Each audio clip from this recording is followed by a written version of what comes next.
राधे राधे दोस्तों, आज मैं आप लोगों को बताऊंगी कैसे हुई थी राधा की मृत्यु। श्री कृष्ण ने क्यों तोड़ दी थी बांसुरी। जब भी प्रेम की बात होती है तो श्री कृष्ण राधा के प्रेम का मिसाल सबसे पहले आता है। राधा कृष्ण के प्रेम को जीवात्मा और परमात्मा का मिलन कहा जाता है। राधा श्री कृष्ण का बचपन का प्यार थी। श्री कृष्ण जब 8 साल के थे तब दोनों ने प्रेम की अनुभूति की। राधा श्री कृष्ण के दैवीय गुणों से परिचित थी। उन्होंने जिंदगी भर अपने मन में प्रेम की स्मृतियों को बनाए रखा। यही उनके रिश्ते का सबसे बड़ी खूबसूरती है। कहा जाता है कि श्री कृष्ण को केवल 2 ही चीजें सबसे ज्यादा प्रिय थी। ये दोनों चीजें भी आपस में एक दूसरे से गहराई से जुड़ी हुई थी, बांसुरी और राधा। कृष्ण की बांसुरी की धुन ही थी जिससे राधा श्री कृष्ण की तरफ खींची चली गई। राधा की वजह से श्री कृष्ण बांसुरी को हमेशा अपने पास ही रखते थे। भले ही श्री कृष्ण और राधा का मिलन नहीं हो सका, लेकिन उनकी बांसुरी उन्हें हमेशा एक सूत्र में बांधे रही। श्री कृष्ण के जितने भी चित्रण मिलते हैं उनमें बांसुरी जरूर रहती है। बांसुरी श्री कृष्ण के राधा के प्रति प्रेम का प्रतीक है। वैसे तो राधा से जुड़ी कई अलग अलग विवरण मौजूद है, लेकिन एक प्रचलित कहानी आपको सुनाते हैं। भगवान श्री कृष्ण से राधा पहली बार तब अलग हुई थी जब मामा कंस ने बलराम और कृष्ण को आमंत्रित किया। वृंदावन के लोगों को यह खबर सुनकर दुखी हो गए। मथुरा जाने से पहले श्री कृष्ण राधा से मिले थे।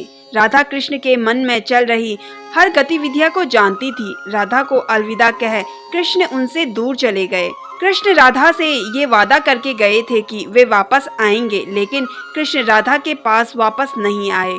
उनकी शादी भी रुक्मणी से हुई। रुक्मणी ने भी श्री कृष्ण को पाने के लिए बहुत जतन किए थे। श्री कृष्ण से विवाह के लिए वह अपने भाई रुक्मी के खिलाफ चली गई। राधा की तरह वह भी श्री कृष्ण से प्यार करती थी। रुक्मणी ने श्री कृष्ण को एक प्रेम पत्र भी भेजा था कि वह आकर उन्हें अपने साथ ले जाएं। इसके बाद ही श्री कृष्ण रुक्मणी के पास गए और उनसे शादी कर ली।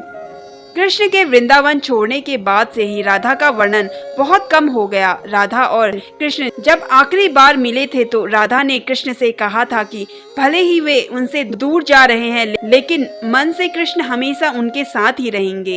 इसके बाद कृष्ण मथुरा गए और कंस और बाकी राक्षसों को मारने का अपना काम पूरा किया। इसके बाद प्रजा की रक्षा के लिए कृष्ण द्वारिका चले गए और द्वारकाधीश के नाम से लोकप्रिय हो गए। जब कृष्ण वृंदावन से निकल गए तब राधा की जिंदगी में अलग ही मोड़ ले लिया था।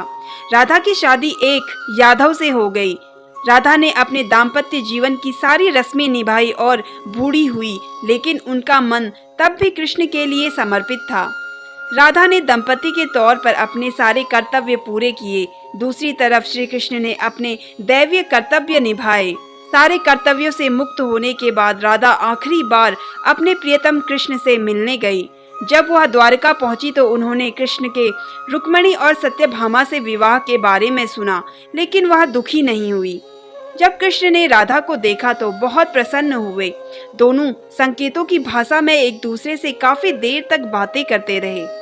राधा जी को कान्हा की नगरी द्वारिका में कोई नहीं पहचानता था। राधा के अनुरोध पर कृष्ण ने उन्हें महल में एक देविका के रूप में नियुक्त किया। राधा दिन भर महल में रहती थी और महल से जुड़े कार्य देखती थी। मौका मिलते ही वह कृष्ण के दर्शन कर लेती थी, लेकिन महल में राधा ने श्री कृष्ण के साथ पहले की तरह का आध्यात्मिक जुड़ाव महसूस नहीं कर पा रही थी।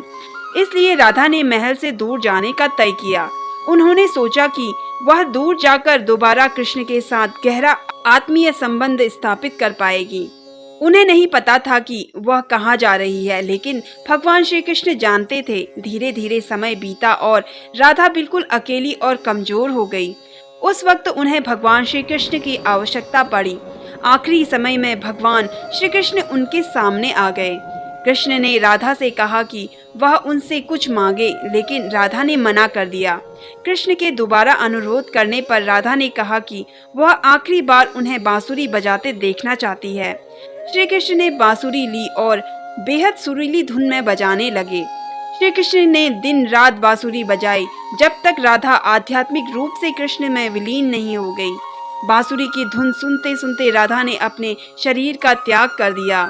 हालांकि भगवान कृष्ण जानते थे कि उनका प्रेम अमर है, बावजूद वे राधा की मृत्यु को बर्दाश्त नहीं कर सके। कृष्ण ने प्रेम के प्रतीकात्मक अंत के रूप में बांसुरी तोड़कर झाड़ियों में फेंक दी। उसके बाद से श्री कृष्ण ने जीवन भर बांसुरी या कोई अन्य वादन यंत्र नहीं बजाया। कहा जाता है कि जब द्वापर युग में नारायण ने श्री कृष्ण का जन्म लिया था, तब माँ लक्ष्मी ने राधा रानी के रूप में जन्म लिया था, ताकि मृत्यु लोक में भी वे उनके साथ ही रहे। तो दोस्तों, ये थी श्री कृष्ण से जुड़ी कुछ विशेष बातें। कैसी लगी आपको कमेंट करके ज़रूर बताइए, और अगर आप मेरे चैनल पर नए हैं तो मेरे चैनल को सब्सक्राइब कर लीजिए। धन्यवाद।